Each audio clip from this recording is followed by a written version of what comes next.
শাহবাগের গণজাগরণ মঞ্চ বিভিন্ন সময়ে আলোচিত, সমালোচিত এবং বিতর্কিত একটি নাম।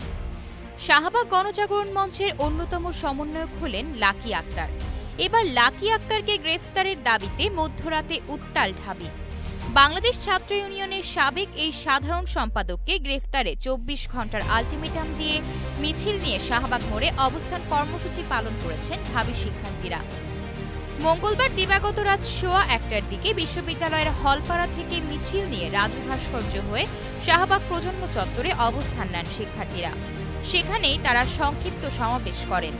এর আগে মঙ্গলবার বিকেল ৩:৩০টার দিকে রাজধানীর ইন্টারকন্টিনেন্টাল মোড়ে বামপন্থী ছাত্র সংগঠনগুলোর ধর্ষণ ও নিপীড়নের বিরুদ্ধে বাংলাদেশ নামে একটি প্ল্যাটফর্ম থেকে ঢাকা বিশ্ববিদ্যালয়ের রাজু ভাস্কর্য থেকে মিছিল নিয়ে যমুনা অভিমুখে রওনা হন একদল আন্দোলনকারী। মিছিল থেকে তারা স্বরাষ্ট্র উপদেষ্টা জাহাঙ্গীর আলমের পদত্যাগ চেয়ে স্লোগান দেন এবং দ্রুত বিচার ট্রাইব্যুনাল গঠন করে সব ধর্ষণকাণ্ডের বিচারের দাবি জানান।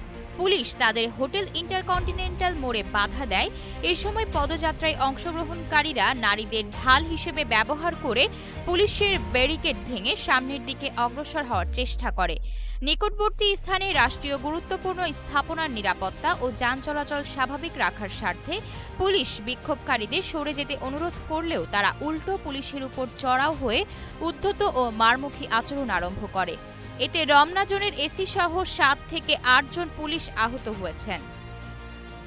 এই ঘটনার পরপরই পুলিশের উপর হামলার প্রতিবাদ এবং আওয়ামী লীগকে ফ্যাসিবাদী বানানোর অন্যতম খলনায়ক লাকী আক্তার সহ অন্যান্য ফ্যাসিবাদী দোসরদের গ্রেফতারের দাবিতে তাৎক্ষণিক বিক্ষোভ মিছিল শীর্ষক কর্মসূচির ডাক দেওয়া হয়।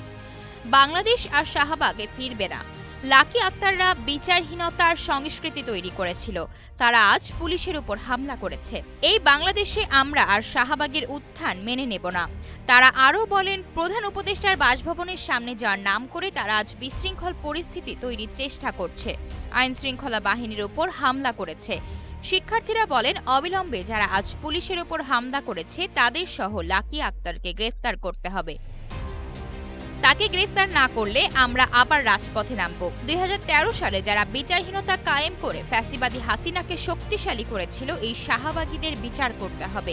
২৪ ঘণ্টার মধ্যে লাকী আক্তারকে গ্রেফতার করতে হবে। বাংলাদেশে হয় আম জনতা থাকবে, না হয় শাহবাগীরা থাকবে।